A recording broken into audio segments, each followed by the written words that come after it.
Hey guys, welcome to the Trademark Like a Boss show. I am Radiance Harris, founder and managing attorney of Radiance IP Law. I help emerging businesses protect, monetize, and grow profitable brands with trademarks. And today we're going to be talking about real estate investing. I have the lovely Hayya Lee-McDonald here today. Before we jump in, be sure to say hello in the comments. Let us know you're watching. If you're watching the replay, drop the hashtag replay. So welcome, Hayya. I'm so excited to have you with us today. Yeah, I'm excited to be here. It's been a while since I've been in the media forefront. Season for it. Well, I'm excited that you chose to join me on the show today. So please introduce yourself to our viewers. Let them know who you are, what you do, and who you serve. Sure. So my name is Hayya Lee-McDonald. As Radiance has already shared, I've been an entrepreneur now for 11 years. I can't believe it's been that long. So I've been through a couple of businesses, and the business that I'm currently in, have been in for the last several years, is real estate. And so we have our company's Next Chapter Property Solutions, and we have a couple of different arms. We provide short-term rental apartments, fully furnished, also known as corporate rental apartments. And we also do real estate investing of off-market properties. So when we're dealing with short-term rentals, we serve business professionals and other young professionals and families who are relocating to the area or coming to the area for other purposes, and they need extended stays in fully furnished, well-appointed apartments. So we deliver on that, and we maintain a very high standard. So very proud of that. On the investing side, we work in off-market properties, meaning these are not properties that you typically see on the MLS or listed on Zillow. Our niche is really very problematic properties where there are a lot of issues going on, legal issues, and they need to be untangled. They're not the kind of deals that your average investor wants to do, but because I like challenges, we serve those people. So we deal with a lot of estates and families who are like at their wits' end, and don't know what else to do. They need a problem solver. That's awesome. So how did you get into the real estate business? So I have always, I mean, it's been drilled into my head culturally, real estate, that you need to have real estate because it's a way of building wealth and a legacy. And so that was always something that I wanted to do. I just didn't know how to get into it. So my original path was, I figured, let me go get my real estate license. And I did that. The legal knowledge was fantastic. Wouldn't trade that for the world. But I did the agent thing for a day, and I was like, this is not not it. And it just so happens I was on a mailing list and for years as an entrepreneur, and this guy, I can't even remember his name, but I never opened any of his emails till he sent this one saying, hey, I'm interviewing this investor who got started in investing with none of his own money or credit. I was like, yep, that's what I want to do. So, his name's Jay Massey, and I actually started following him. He was very young and being known. Now he's like blown up, but followed him and started doing it that way, and it just grew and grew from there. So grew from not knowing what I was doing to this point where we have a niche specialty. So for someone who is interested in getting into real estate, what would you recommend? How would you get into it? What would you recommend to them? The first thing I would say is kind of check yourself about where your relationship with money is, because the thing about real estate investing is that you can make a lot of money very quickly. It depends on what sector you're in. We're in the wholesaling space. So check your thoughts and your feelings and your beliefs about money, because it's going to come, and you have to be in the right place to know how to handle it properly, because If you don't, you can get into a lot of bad deals. You can lose a lot of money, just as much or more than you make. But I would say then try to go to as many meetings as you can. So when I first started, I went to a lot of the local meetup groups and talked to a lot of people who were in this area doing stuff. What you're going to find is there are a lot of mentors out there teaching you a bunch of different things. You need to find someone that you can actually shadow in person, ask them questions, and really learn what to do. I think it's important, whatever path you choose, that you get yourself acclimated to making mistakes and learning from them, because you're going to make mistakes. And a lot of times, the mistakes that you make are, as long as you're learning from them, they're going to teach you more than you would ever learn from a book or someone just telling you about real estate. So immerse yourself, find someone in your local market that you can understudy and shadow. Yes, I definitely heard that in real estate, you can make some quite costly mistakes. So it's Yeah. best to learn from someone who's come before you, right? Yeah. Instead Well, of just kind of winging it. you can't just, I mean, there's so many, as they say, gurus out there. Everybody and their mother is into real estate, right? Yeah. So you have to be careful about who you pick. And just in terms of mistakes, I mean, like, this was really lack of knowledge on my part. This is when I was early on in my journey. And I still remember this. I lost a $200,000 deal in like 2 seconds.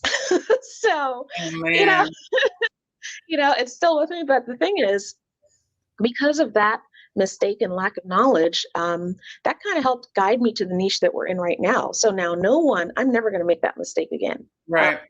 and I learned it, and I learned something that a lot of other people don't know, so that gives me an advantage now.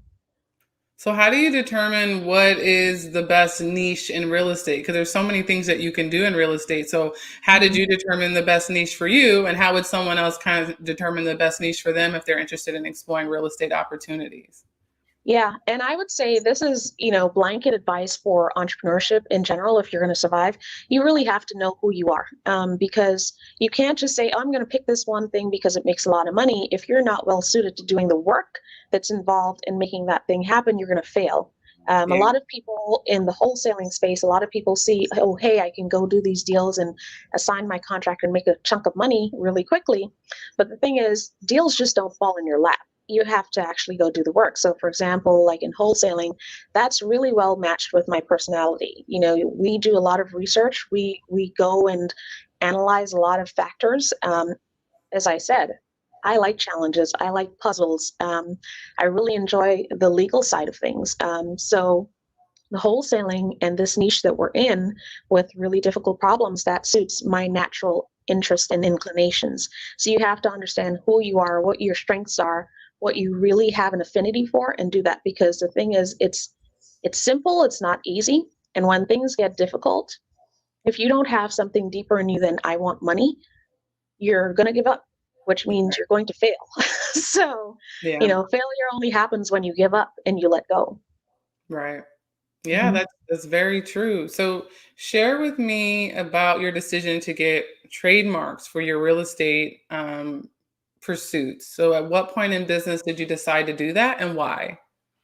Yeah, we've been in real estate since 2014, and then we started the hospitality business in 2018. And as we have niched ourselves and become very specialized in both sides of the business, we constantly get people who are trying to kind of like mystery shop using our company.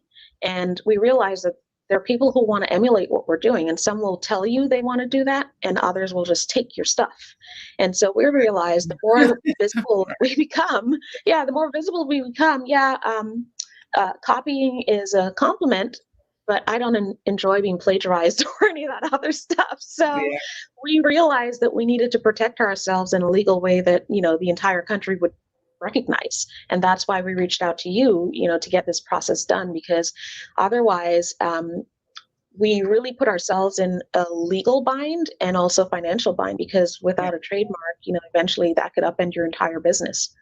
Yes, correct. And especially because in real estate, a lot of the times it's, especially if you're having a national presence, right? If you're having national opportunities that you want to pursue, a Mhm. trademark gives you that nationwide protection. So I know that that's kind of what you all are about, having a national Yeah. presence. And so a trademark is definitely something that you are interested in, and you got it at the good time. You got it at a great time in your business. So kudos to you. Yeah, I definitely would say that it puts my mind at ease. We're a growing company. We're still a small company, but we have a fantastic team, and we're growing. And we're going to be entering new markets, and yeah, we would. It would make absolutely no sense to do that without a trademark. Like Right. I just don't even know what sense that would make. So Well, yeah. I mean, a lot of people think it makes sense to grow a team before you get a trademark, but Mhm. that's neither here nor there.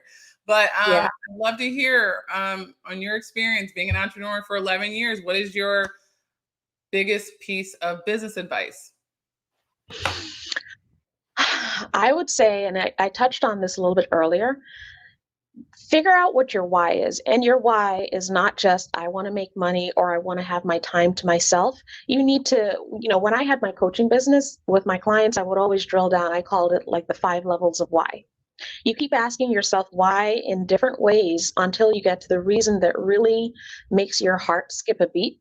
Like Mm, for me, my why is my family, my daughter. Like I don't, as Black people, we get educated, et cetera, and every generation it seems has to start over again. That's not yeah, something I want to repeat. I want to create something different for my child, my children, and all those down the line. So I'm not doing this just for now. So when I feel like I'm tired of this, I'm exhausted, this client is just, like getting on my nerves. No, I don't love every client, but um, when that happens, you have to have a reason that is deeper yeah, than let me just make this money because you're going to give up when the going gets tough. And as an entrepreneur, it gets tough a lot for yeah, different reasons. Yeah. yeah. Yeah. Yeah, that's Mhm. awesome. Yeah, just remembering your why. And for you, it Mhm. sounds like it's the legacy, the generational wealth that you Mhm. are leaving for your family. So I totally get it. So are you working on anything exciting you want to share that you're working on with our viewers? Yeah, so I've kind of been, like I said at the beginning, I haven't been in the forefront in the media for a while. I just had an article they interviewed me for the LA Times, so that's been published. So people are Nice, singing me about congratulations. that. Thank you. But we've been asked to teach other people about short-term rentals and getting into that space. So because we've been getting all these requests, we're actually going to be launching a program. So whoever is Awesome. interested, yeah, I'm not huge on social media, but you can find me on Facebook. It's the picture of me drumming, Hayya Lee-McDonald. Reach out to me and connect with me. Let me know if you're interested.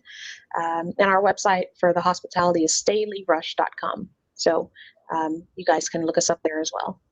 That's awesome. So you guys are launching a course soon. I love it. Yeah, yeah. We had it. We were doing one-on-one, but when you have a child Yeah. and a young child, time is limited. So because we've been asked so often lately, we're just gonna bring it back. That's awesome. Give the people what they want. Exactly, exactly. And can't get rid of the entrepreneurial mind. It's another revenue stream. It is. It is. And Yeah, hopefully a passive revenue stream. exactly, Passive. Yes. Love exactly. it. Rinse Love and repeat. it. Exactly.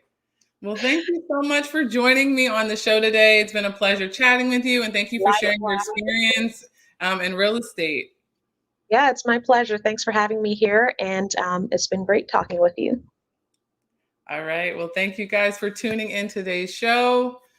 Until next week, take care. Bye.